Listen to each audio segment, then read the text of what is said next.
Halo, puji Tuhan, apa kabar? Luar biasa, saya doa Bapak Ibu semua sehat, Bapak Ibu semua dalam keadaan yang baik, Bapak Ibu semua dalam penyertaan dan perlindungan Tuhan yang sempurna. Puji Tuhan, saudara. Mari sama-sama kita akan belajar firman Tuhan. Hari ini kita sudah masuk di minggu yang keempat, bulan September, dan kita sedang membahas kisah para rasul 7.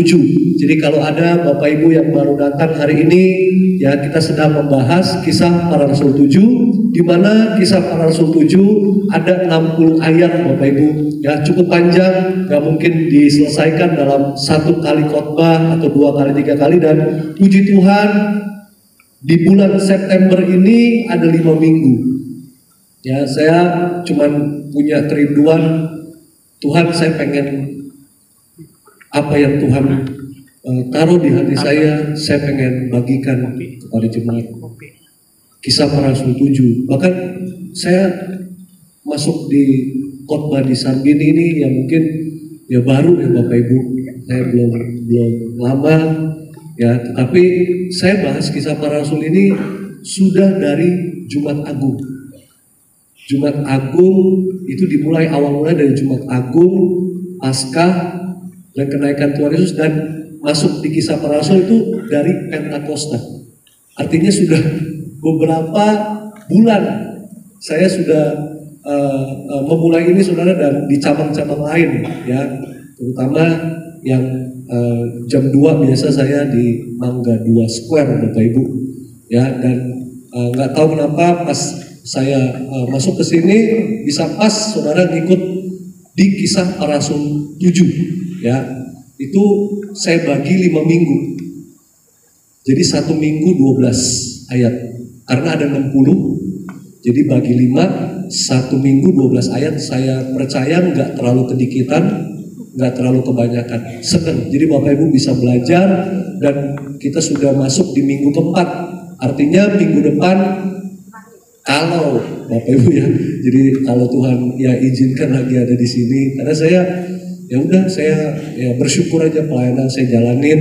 Saya tidak mengharapkan apa-apa Bapak Ibu. Kalau dijadwalin puji Tuhan, kalau tidak ya juga tetap puji Tuhan saudara. Jadi apapun yang terjadi, mau baik mau tidak baik, ya tetap mengucap syukur. Tetap Tuhan Yesus baik saudara ya. Jadi kalau nanti minggu depan ada lagi, kita akan selesaikan 12 ayat lagi minggu depan, dan kisah para rasul 7 selesai.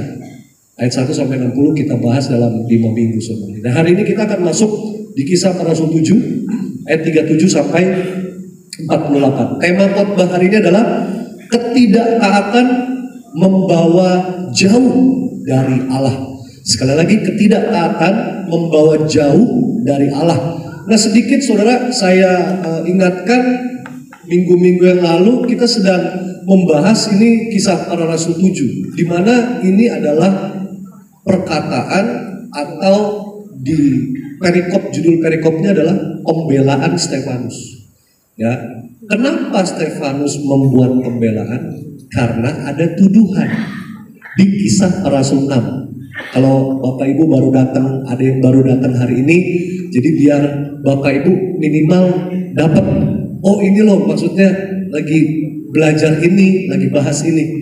Ya, jadi saya ulang sedikit saja saudara. Jadi kisah para rasul 7 ini adalah tentang Stefanus, pembelaan Stefanus, atau lebih jelas, lebih saya artikan adalah ini tentang khotbahnya Stefanus. Ya, kenapa saudara? Karena semua yang ada di kisah para rasul 7, perkataan Stefanus ini semua adalah tentang sejarah Israel, mengacu kepada Alkitab. Mengacu, jadi pembelaan Stefanus ini adalah sesuai dengan firman Tuhan. Pembelaan Stefanus bukan berdasarkan perkataannya sendiri, keinginannya sendiri, tetapi seturut semaunya keinginannya Tuhan. Maunya keinginannya Tuhan. Jadi Stefanus, karena Stefanus itu kan penuh hikmat, makanya dia dipilih dari 7 diaken. Ya, dipilih oleh Rasul Paulus, Rasul Petrus dan Rasul Yohanes. Ya, nah kenapa ada tuduhan saudara? Ya, tuduhan apa yang dialamatkan kepada Stefanus? Stefanus dituduh menghujat Musa. Stefanus dituduh menghujat Allah. Stefanus dituduh mau menghancurkan bait Allah. Stefanus dituduh mau meniadakan hukum Taurat. Bayangkan, Stefanus dituduh. Tapi Stefanus menjelaskannya kepada orang Yahudi, kepada orang mahkamah yang ada di mahkamah agama, yang saudara baca Kisah Para Rasul 6, itu saudara bisa ngerti. Jadi Stefanus mau menjelaskan itu semua lewat firman Tuhan, saudara. Karena Stefanus penuh dengan hikmah. Makanya minggu-minggu lalu, kenapa saudara mungkin berkata, Pak, kok ini ada cerita Abraham? Pak, kok ada cerita Yusuf? Pak, kok ada cerita Musa?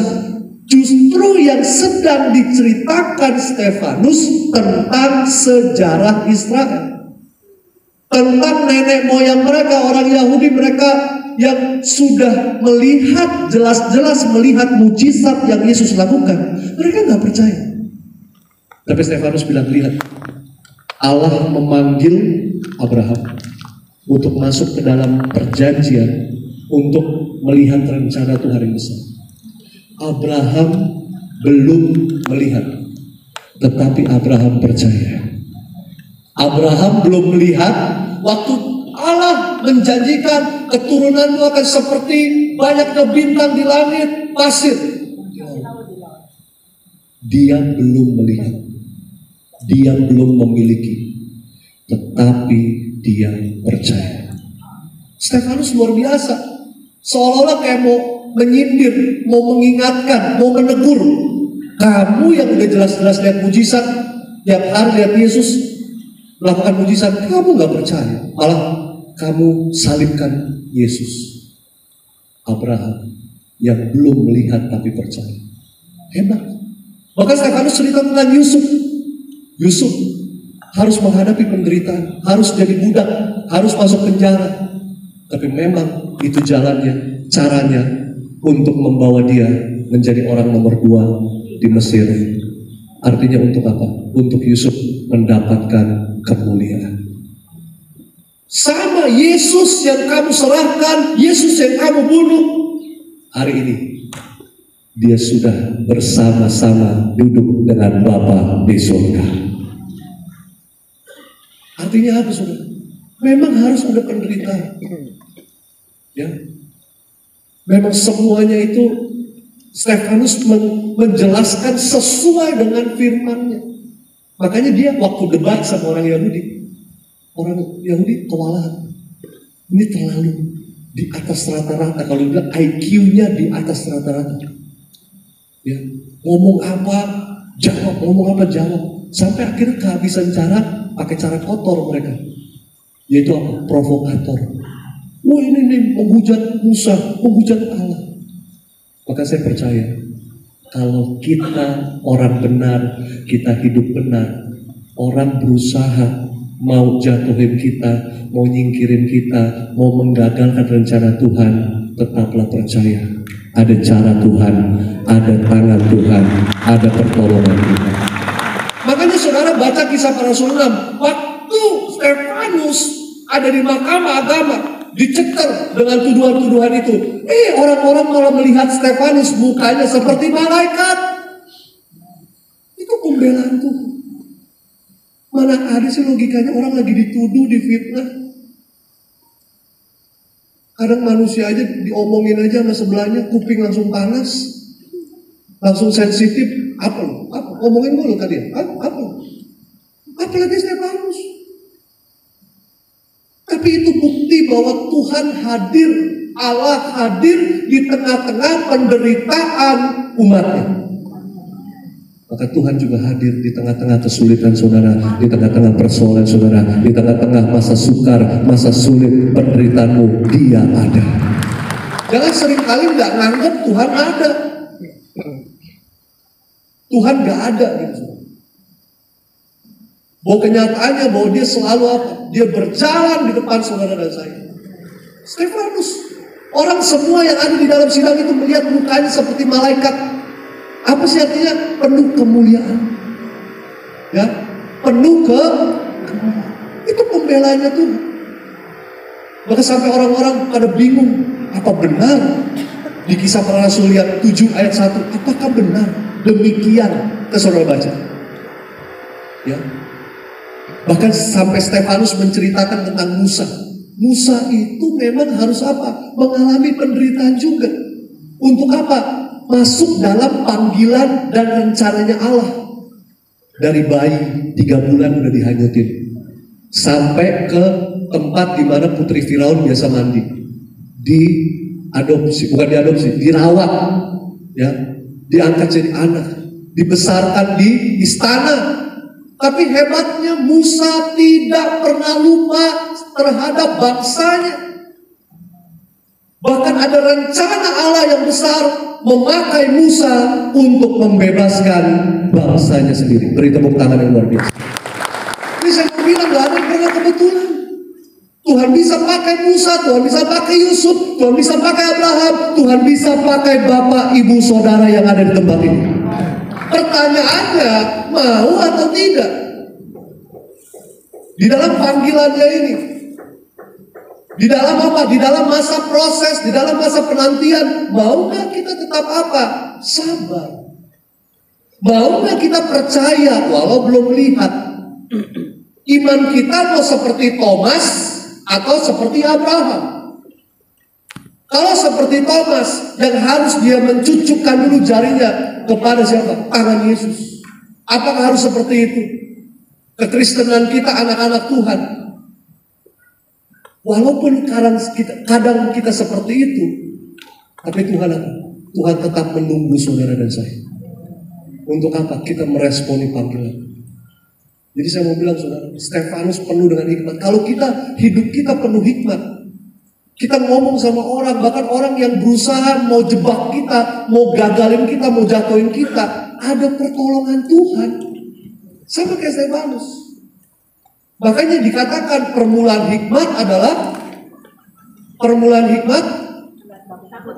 adalah iya. Bapak Ibu mau penuh hikmat? Oh, kalau nggak mau kita pulang aja. Oh iya kan saya juga belum makan nih Bapak Ibu dari pagi. Iya, hari ini saya sendirian, nggak sama istri. Istri saya lagi acara kantor ke Bandung, jadi dari pagi. Ya, tadi saya mau beli makan juga, ya nggak jadi. Udah ini lah, udahlah saya bilang, nggak jadi makan. Cuma kembung air putih dulu. Bener, TCP nggak ada makanan. Ya udah saya ngucap syukur, nggak sempat beli makan Bapak Ibu pepet. Kalau ada istri, ya istri yang beli makan. Saya nyetir lagi di jalan, dia suapin saya. Biasanya dia nggak makan apa. Nah kalau ini saya nyetir, siapa yang mau suapin?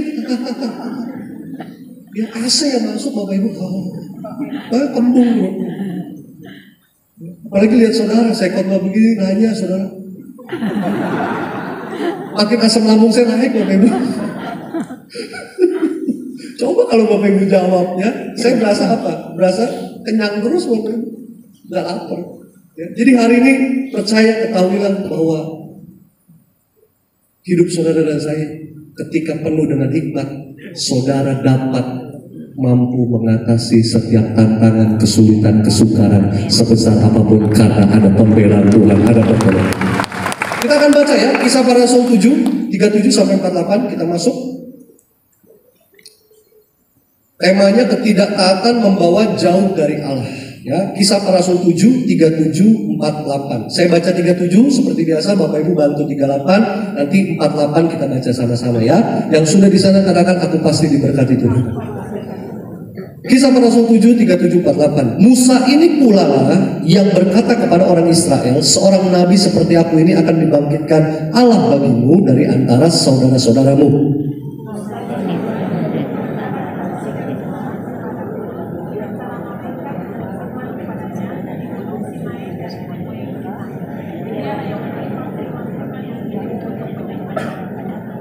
Tetapi nenek moyang kita tidak mau taat kepadanya, malahan mereka menolaknya. Dalam hati mereka ingin kembali ke tanah Mesir.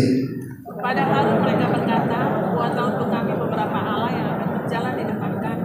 Sebab Musa ini yang telah memimpin kami keluar dari tanah Mesir, kami tidak tahu apa yang telah terjadi dengan dia. Lalu pada waktu itu mereka membuat sebuah anak lembu dan mempersembahkan persembahan kepada berhala itu, dan mereka bersuka cita tentang apa yang dibuat sendiri oleh mereka.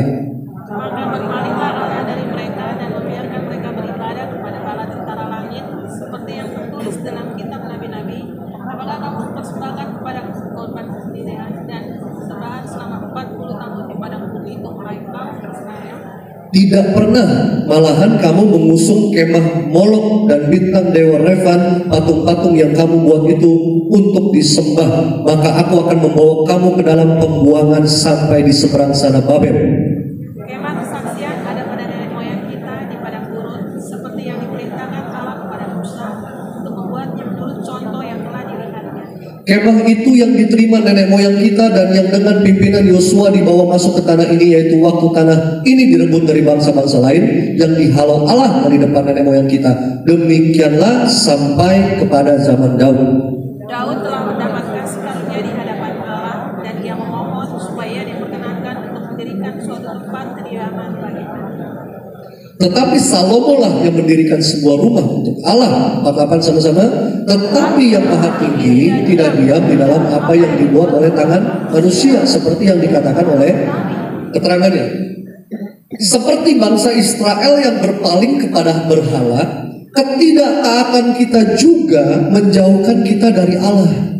Penting untuk berbalik kepada Tuhan dengan pertobatan dan komitmen untuk mengikuti jalan. Katakan amin, saudara. Amin. Lihat, saudara, lagi-lagi Stefanus mau kasih tahu, Musa itu dipilih, diutus oleh Allah untuk apa? Untuk membebaskan bangsa Israel. Tetapi mereka menolak. Bangsanya sendiri loh yang menolak. Stefanus mau kasih apa? Mau kasih tahu, mau kasih paham kepada orang Yahudi yang nuduh Stefanus bahwa Stefanus menghujat Musa, Stefanus menghujat Allah. Lihat nih, Stefanus mau bilang, Musa yang udah diutus ditolak oleh bangsanya. Sama seperti kamu. Allah mengutus anaknya yang tunggal, namanya Yesus. Untuk apa? Sebagai pendamaian antara hubungan Allah dengan manusia yang rusak karena dosa. Agar apa? Agar dipulihkan. Agar apa? Agar setiap dosa manusia semua dihapuskan. Agar apa? Barang siapa yang percaya kepadanya tidak akan binasa, melainkan beroleh hidup yang kekal. Allah mengutus Yesus sebagai juru selamat umat manusia, tetapi mereka tolak. Bayangin, ini Stefanus luar biasa penuh. Dia menceritakan tentang apa? Yang bangsa Israel yang menolak, atau bahasanya ketidaktaatan mereka membuat mereka jauh dari Allah. Makanya saya beri tema seperti itu. Semakin kita nggak taat, semakin lama kita dekat dengan apa? Dengan jawaban doa. Semakin kita taat, semakin cepat proses yang kita akan lewati. Beri tepuk tangan dulu buat Tuhan.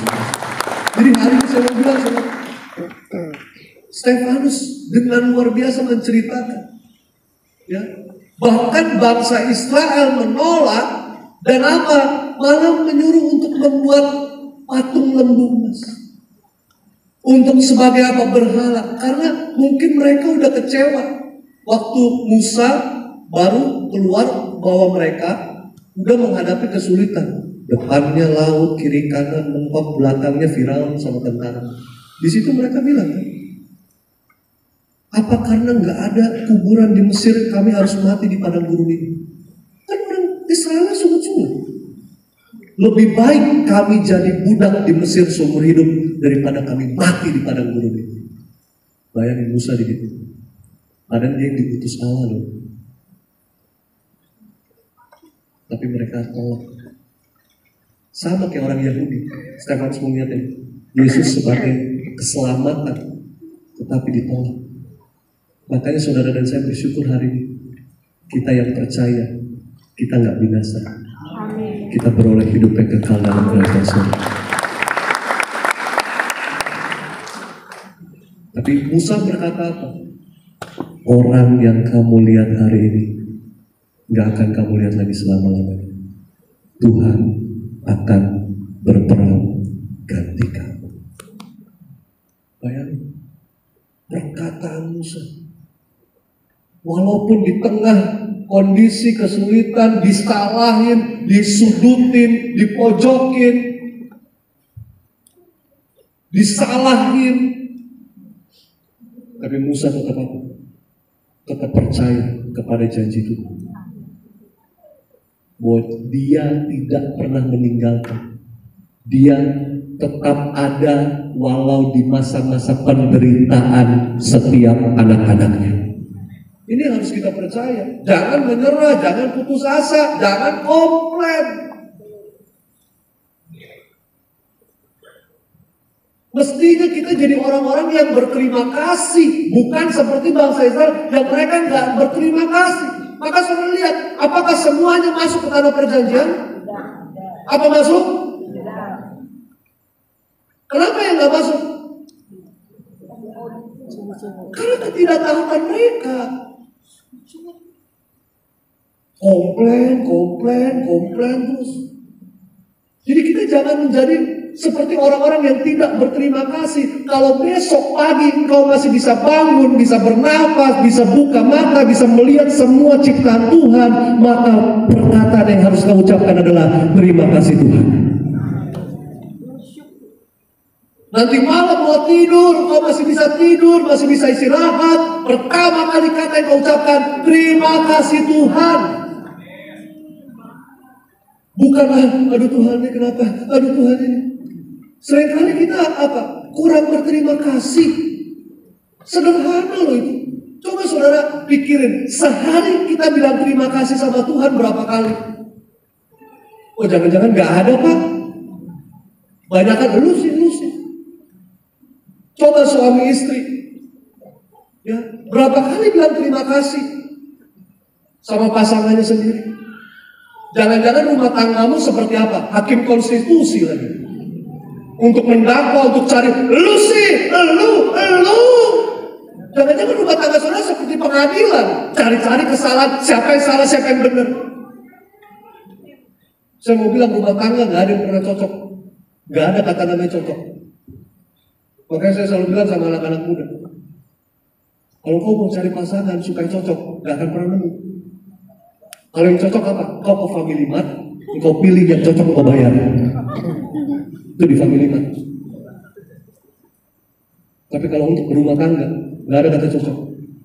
Yang ada saling belajar mengasihi, belajar menyayangi, belajar kasih mula-mula, belajar setia, belajar jujur. Jadi kalau udah saudara mau cari pasangan, udah siap namanya belajar. Sampai kapan? Sampai selama-lamanya. Sampai Tuhan jemput, sampai Tuhan panggil, sampai maut memisahkan. Gak ada. Namanya cocok-cocok kan kalau anak-anak muda bilang cocok. Gimana Tuhan ciptain dua orang aja ini udah beda isi kepalanya. Suami istrinya udah beda. Yang satu pencet odol dari atas, yang satu dari bawah. Itu aja udah bisa ribut. Yang satu demennya kotor, yang satu demennya bersih, perfeksionis. Emang caranya Tuhan. Tuhan tuh baik. Kalau dua-duanya kotor ketemu kotor, kapal pecah. Tuhan tuh baik. Yang satu perfeksionis, yang satu memang asal-asal sebodoh amat lah. Tuhan tuh kasih yang sepadan. Ada amin? Jangan pernah komplain. Yang seiman aja banyak masalah. Engkau cari yang seaman lagi. Janganlah. Banyak anak-anak muda dengar saya ngomong kayak gini, dia benci, dia kesel. Saya bilang gak apa-apa. Tapi saya mengatakan yang benar, bukan hanya untuk menyenangkan telinga mereka. Gak apa-apa, dibenci gak apa-apa. Yang penting saya kasih tahu yang benar. Jangan nanti mohon maaf ketika udah mau pisah baru datang ke saya. Yang berkatin bukan saya. Banyak nih kejadian, diberkatinya enak-enak di hotel ini, di hotel itu, pendetanya yang lain. Begitu udah mau pisah ke saya, Pak tolong ya Pak, bantu kami, dukung dalam doa, kami mau berpisah. Ih ke neraka ajak-ajak gua. Gila saya bilang. Hari-hari ini jemaat mau ke neraka, ajak pendeta, dia nggak mau sendirian. Mau cengli itu orang. Iya. Saya kadang dipertemukan sama orang-orang yang kayak begini, saya bingung. Maka saya cuma bisa pesan, cari pasangan yang seiman. Yang seiman aja udah banyak masalah, banyak tantangan, persoalan. Apalagi yang cuma seaman. Kalau ada ini karena ini aku nyaman sama dia kok. Tapi agamanya berbeda. Oh tapi aku akan menangkan dia. Pala lu. Lu yang kegodong. Ini udah banyak yang kejadian. Gimana dia yang kegodong? Kenapa saudara? Gerejanya aja cuma sebulan sekali. Gimana cara mau menangin? Logikanya gimana? Kalau dia tiap hari dia rajin ibadah, tiap minggu dia rajin ibadah, duduk paling depan, dia nyatat. Saya percaya Tuhan mungkin sertai, Tuhan mungkin pakai. Mungkin Tuhan pilih dia, Tuhan utus dia untuk memenangkan jiwa. Tapi ini ke gereja cuma Natal, Paskah, Jumat Agung, sama acara-acara khusus yang ada snack, disediakan snack gratis, hadir akan semua. Pasti dia ada di situ. Ya. Terus berharap mau memenangkan, gimana caranya?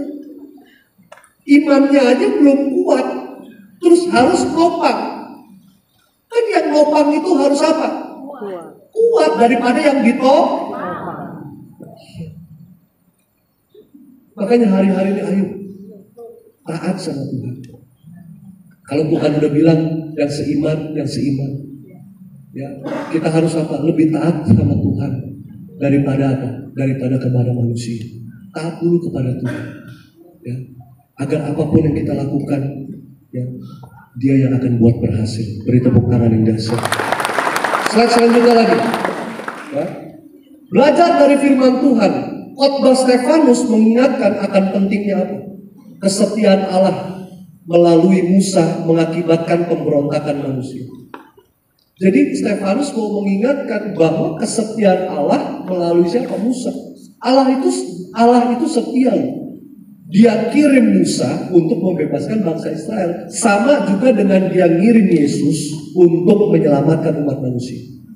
Tapi diresponi dengan penolakan. Bahkan cenderung memberontak. Kita baca Kisah Para Rasul 7 ayat 37 sampai 41. Jangan jadi manusia-manusia yang berontak. Jangan jadi manusia yang ketika ada masalah, kesulitan kita lari. Kita cari alternatif, kita cari pertolongan yang lain. Gak akan pernah nemu. Karena pertolongan itu cuma ada di dalam Tuhan. Pengharapanmu cuma ada di dalam Tuhan. Dan cuma Tuhan yang gak pernah mengecewakan saudara. Manusia akan mengecewakan. Suamimu akan, istrimu akan, anak-anakmu akan, orang tuamu akan. Tapi belum Pak, tunggu tanggal mainnya. Saya mau bilang, Tuhan izinin kok semuanya itu supaya kau apa? Ngerasain, kau bertumbuh, supaya kau sadar, oh cuma Tuhan yang gak pernah ngecewain. Makanya caranya Tuhan tuh step by step. Supaya Tuhan gak mau ada celah sedikit pun untuk apa? Untuk mengecewakan saudara dan saya sebagai anak-anak Tuhan. Dia gak pernah mau dijaga benar-benar. Makanya apa? Kalau belum waktunya Tuhan bilang nanti dulu. Sabar. Aku lagi cari waktu yang tepat. Aku lagi cari momen yang tepat untuk aku angkat kamu, untuk aku promosikan kamu. Amin. Caranya Tuhan, ikutin. Ya, coba kita buka Kisah Para Rasul 7:37 sampai 41. Musa ini pula lah yang berkata kepada orang Israel, seorang nabi seperti aku ini akan dibangkitkan Allah bagimu dari antara saudara-saudaramu. Musa inilah yang menjadi pengantara dalam sidang jemaat di padang gurun di antara malaikat yang berfirman kepadanya di Gunung Sinai dan nenek moyang kita, dan dialah yang menerima firman-firman yang hidup untuk menyampaikannya kepadamu. Tetapi nenek moyang kita tidak mau taat kepadanya, malahan mereka menolaknya. Dalam hati mereka ingin kembali ke tanah Mesir. Kepada Harun mereka berkata, buatlah untuk kami beberapa Allah yang akan berjalan depan kami, sebab Musa ini telah memimpin kami keluar dari tanah Mesir. Kami tidak tahu apa yang telah terjadi dengan dia. Lalu pada waktu itu mereka membuat sebuah anak lembu dan mempersembahkan persembahan kepada berhala itu, dan mereka bersuka cita tentang apa yang dibuat sendiri oleh mereka. Perhatikan saudara, Musa yang sudah diutus tetapi ditolak oleh bangsanya sendiri, saudara. Ya, bahkan apa? Bahkan dikatakan saudara bahwa tuduhan yang dituduhkan kepada Stefanus, di mana apa? Stefanus menghujat Musa, Stefanus menghujat Allah, bahkan Stefanus mau menghancurkan bait Allah, bahkan mau meniadakan hukum. Dijelaskan dengan cerita ini, ya, bahwa nenek moyang mereka pada waktu itu yang sudah telah melanggar perjanjian, dia telah menyembah berhala. Pada Musa, ingat waktu Musa diutus Tuhan pergi kemana? Ke atas gunung, gunung apa? Gunung apa? Bromo. Gunung apa? Ah, iya. Waktu Musa disuruh Tuhan untuk menerima apa? Ya, 10 hukum. Ya. Dan yang hukum pertama dikatakan apa? Jangan ada pada Allah. Tetapi waktu Musa menerima itu, bangsanya sudah apa? Sudah melakukan penyembahan berhala. Dulu waktu Musa baru terima aja, ternyata pelanggaran itu udah dilakukan dari zaman nenek moyang mereka. Makanya Stefanus menceritakannya seolah tamparan besar buat mereka, orang-orang Yahudi yang ada di mahkamah agama, yang merasa pinter, orang ahli Taurat, orang Farisi. Mereka nggak berkutik, mereka nggak bisa membantah sepatah kata pun apa yang Stefanus katakan. Karena semuanya adalah kebenaran firman Tuhan. Ini adalah sejarah dari Israel. Slide selanjutnya lagi. Keselamatan hanya ada di dalam Allah. Tetapi pemberontakan manusia seringkali muncul ketika kesulitan datang. Dan mereka mencari jalan mereka sendiri. Seringkali pemberontakan datang ketika kesulitan. Ya. Ketika muncul kesulitan, seolah kita berontak. Seolah kita apa? Seolah kita nggak melihat Tuhan bekerja. Ya. Sama waktu bangsa Israel menghadapi tantangan, merasa bahwa apa? Merasa bahwa kehidupan mereka terancam. Padahal apa? Ingat caranya Tuhan, cara mainnya Tuhan itu harus apa? Harus melewati namanya proses. Caranya Tuhan itu harus apa? Harus melewati namanya apa? Namanya pergumulan. Caranya Tuhan itu harus selalu apa? Selalu ada apa? Ada namanya rasa sakit, kecewa. Tapi apa? Semuanya itu untuk membentuk. Semuanya itu untuk apa? Untuk membuat saudara dan saya jadi orang-orang yang kuat. Jadi orang-orang yang apa? Orang-orang yang tidak akan pernah yaitu meninggalkan Tuhan. Seberat apapun, seberapa hebat ancamannya, kita gak akan pernah ninggalin Yesus. Karena kita sudah terima keselamatan yang kekal. Itu hidup kita yang percaya kepada Yesus. Itu adalah jaminan bahwa saudara dan saya orang-orang yang tidak akan pernah ditinggalkan. Bahkan di dalam masa-masa sulit sekalipun. Makanya jangan pernah saudara berkata ya bahwa Tuhan gak pernah mengasihi saya, Tuhan gak pernah menolong saya. Bahkan ketika saudara dan saya dalam kesulitan, malah saudara jauh. Banyak orang-orang salah Bapak Ibu. Kalau udah tahu banyak masalah, kalau udah tahu banyak persoalan, dekatlah sama Tuhan. Rajin, semakin giat lagi, semakin sungguh-sungguh lagi. Mohon maaf ya, ini udah masalah banyak. Mohon masalah ya, ini udah masalah bertubi-tubi. Tapi cari Tuhan gak mau, ngandelin Tuhan gak mau. Mesbah doa gak mau di rumah. Ya. Jam doa di rumah juga gak mau, nyembah Tuhan juga gak mau. Tapi maunya apa? Masalah beres, bebas masalah. Dia punya orang dalam di kerajaan surga. Saya curiga. Kalau di bumi ini kau punya orang dalam, bisa. Tinggal telepon. Sekarang saya tanya, ada nggak yang punya telepon kerajaan surga? Sini coba, saya pengen minta. Coba WhatsApp saya. Selama kau belum punya, yang hiduplah takut akan Tuhan. Hiduplah dekat sama Tuhan. Jangan ngandelin orang, jangan ngandelin manusia. Makanya dikatakan saudara, ya, bahwa mencari jalan. Ketika kita berusaha mencari jalan kita sendiri, menentukan jalan kita sendiri. Seperti bangsa Israel, mereka mencari jalan sendiri dengan membangun sebuah patung lembu untuk mereka sembah. Padahal itu apa? Sedang membawa mereka kepada kehancuran. Mereka sedang jauh dari Allah karena ketidaktaatan. Makanya hari ini ketaatan kita kepada Allah itu pasti ada konsekuensi. Dan sebaliknya, ketidaktaatan kita kepada Allah juga ada konsekuensinya. Orang yang kerja dengan orang yang tidak kerja sama-sama ada konsekuensi. Jadi dalam segala apa yang kita lakukan itu ada konsekuensinya, ada pertanggungjawaban. Kalau kita lakukan yang baik, kita lakukan yang benar, kita setia, kita taat, kita akan menerima hasil yang terbaik daripada kerajaan surga. Yang kedua, apa yang kita bisa pelajari? Peringatan atas penyembahan berhala.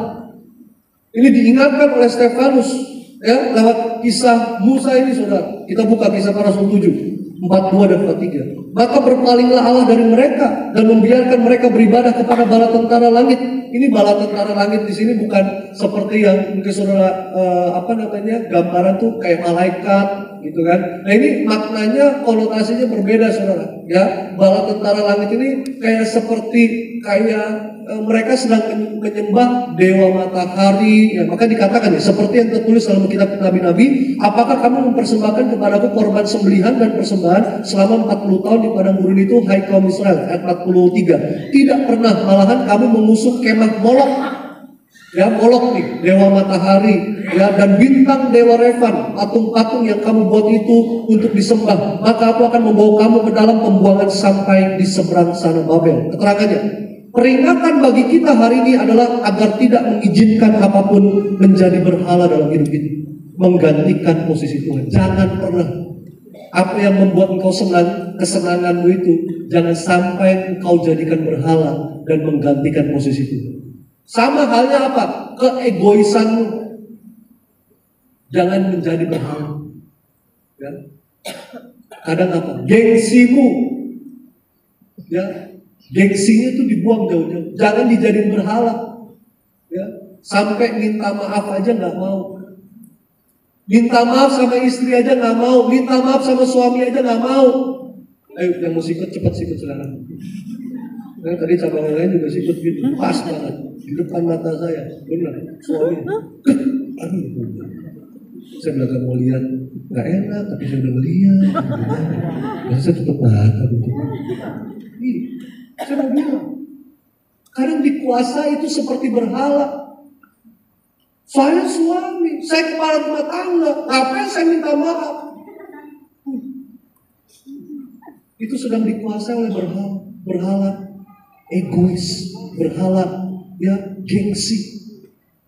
Jangan pernah kita dikuasai itu. Jangan pernah menggantikan, ada satu berhala pun yang menggantikan posisi itu. Belajar minta maaf. Belajar bilang makasih, terima kasih. Apa susahnya sih? Terima kasih. Kalau salah, maaf ya. Tapi kan banyak yang gengsi. Yang salah lu, ngapain gua? Bahkan banyak yang dikuasai oleh berhala. Harga diri gue nih. Kalau ngomongin jadi harga diri gue. Karena kita dibilang apa? Kalau kita rendah hati, Tuhan akan tinggikan kita. Kita harus dilihat orang-orang yang mau berdamai dengan semua. Berdamai dengan semua. Kalau dia nggak mau, ya kita duluan. Dimulai dari kita. Dimulai dari suami, dimulai dari istri, dimulai dari anak-anak. Ingat, kasih mula-mula. Pak Riaji kan selalu ngomong di sini, kasih mula-mula, jaga kasih mula-mula. supaya itu menyingkirkan berhala-berhala ego kita, gengsi kita, harga diri kita yang merasa seolah-olah kita harga dirinya wah luar biasa. Saya mau bilang cuma ada satu, kasih yang mengalahkan segala-galanya. Bukan ego kita, bukan gengsi kita. Pak Riyadi itu pernah negur saya dan saya terima. Karena saya melayani beliau sebagai orang tua saya. Jadi saya nggak pernah tersinggung, nggak pernah apa, nggak pernah marah, nggak pernah kesel, nggak pernah gitu. Karena orang tua ya marah sama anak yang udah aja. Tapi yang hebat setelah ditegur dia minta maaf. Ya Sandy, maaf tadi saya tegur kamu keras. Ya, di situ saya nangis. Seorang pimpinan aja menurunkan gengsinya, egonya untuk bisa tetap bilang minta maaf. Di situ saya belajar seorang pemimpin yang hebat, yang dipakai Tuhan, penuh hikmat. Tapi kalau udah tahu, saudara, walaupun saya nggak mengharapkan minta maaf, enggak lah, kita malah ditegur, ya udah, puji Tuhan, terima kasih, supaya kita lebih baik lagi ke depannya. Nggak mengharap, tapi beliau, jadi saya merasa saya sedih, saya kayaknya nggak berhak menerima maafnya dari Bapak Gembala. Karena buat saya terlalu besar. Kan banyak sampai hari ini orang untuk ngomong maaf duluan aja nggak mau. Kayak di balik kata maaf itu ada uang yang banyak, uang yang besar. Benar. Coba bilang sama saya 1, 2, 3. Maaf. Coba latihan dulu. 1, 2, 3. Aku tunggu dulu. Mau cepat-cepat ya, bilang, aku minta maaf. Tunggu dulu. Ya, itu ya. Jadi latihannya aku minta maaf. Ya, 1, 2, 3. Nah, belum semuanya ini ya, saya tahu belum semua bahasa yang berat nih. Coba sama-sama 1, 2, 3. Aku minta maaf. Nah, itu kan jelas ya kan. Nah, sekarang coba tengok kiri kanannya. Kiri kanannya ya. Udah? Siap? Ya, coba bilang aku minta maaf. Aku minta maaf. Iya, lu emang maaf lu ngapain maaf? Gak ada salah. Ya kan latihan namanya. Iya, ya supaya kita jadi orang-orang pribadi-pribadi yang gak dikuasai oleh berhala. Gak ada berhala dalam hidup kita yang boleh menggantikan posisinya Tuhan, tidak ada. Jadi posisi Tuhan itu yang utama dalam hidup kita. Ya, jadi harus ya suami istri harus ingat kasih mula-mula. Ya, bukan suami istri aja, semua antara anak dengan orang tua. Ya, makanya kasih mula-mula itu penting. Ya, jangan cuma melihat ya masih yang awal-awal. Ya, nanti udah dibuktikan dengan yang udah 30 tahun menikah, 40 tahun menikah, 50 tahun menikah. Ya, itu baru bisa ditanya sama yang orang-orang yang udah senior seperti itu. Ya, bagaimana mereka terus membangun hubungan. Ada juga yang udah mulai redup-redup. Ya, kalau udah masuk usia 20-30, suami 1 kilo di depan, istri 500 meter di belakang. Duduk gereja, suami di kiri, posisi kiri, suami kiri, istri di kanan, di ujung, tengah-tengah anak. Jadi kalau ada terjadi pertikaian, anak yang memisahkan. Ya. Kalau awal-awal tuh masih baik-baik aja. Ya. Awal-awal masih apa? Ya, setahun, 2 tahun, 3 tahun, 4 tahun, 5 tahun, orang-orang gandengan tangan. Bahkan bangun tidur lihat pasangan gandengan tangan.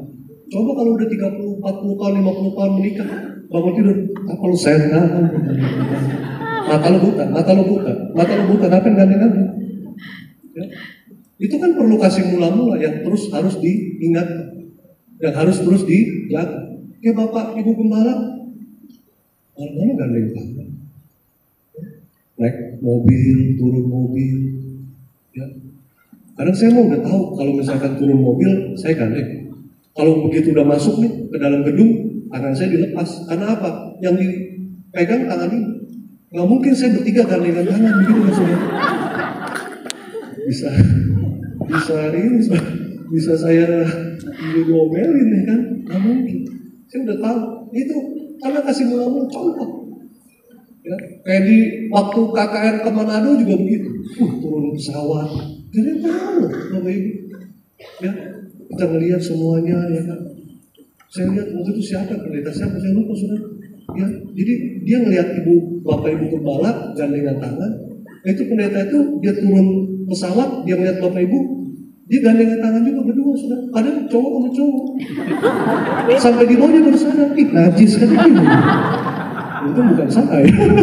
Saya mau turun sendiri, saya pegangan tangga, saya turun pegang tangga. Ya. Tapi belajar saudara hari ini, ya, bahwa apa?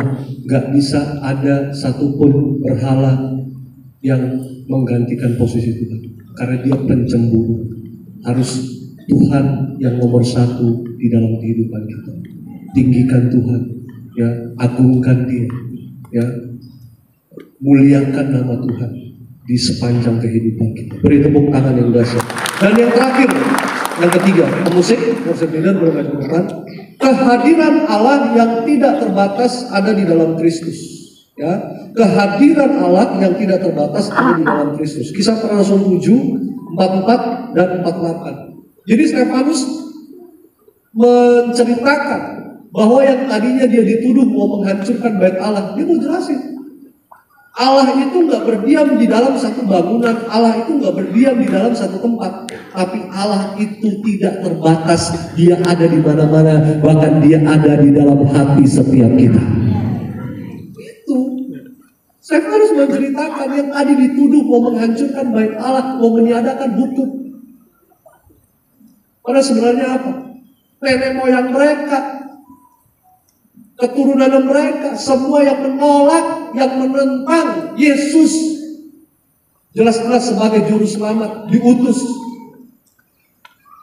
Bahkan Musa yang diutus Allah, tapi nenek moyang mereka menolak. Bangsa Israel menolak untuk dipimpin. Kenapa? Karena ketidaktaatan. Ya, Kisah Para Rasul 7, 44 sampai 48.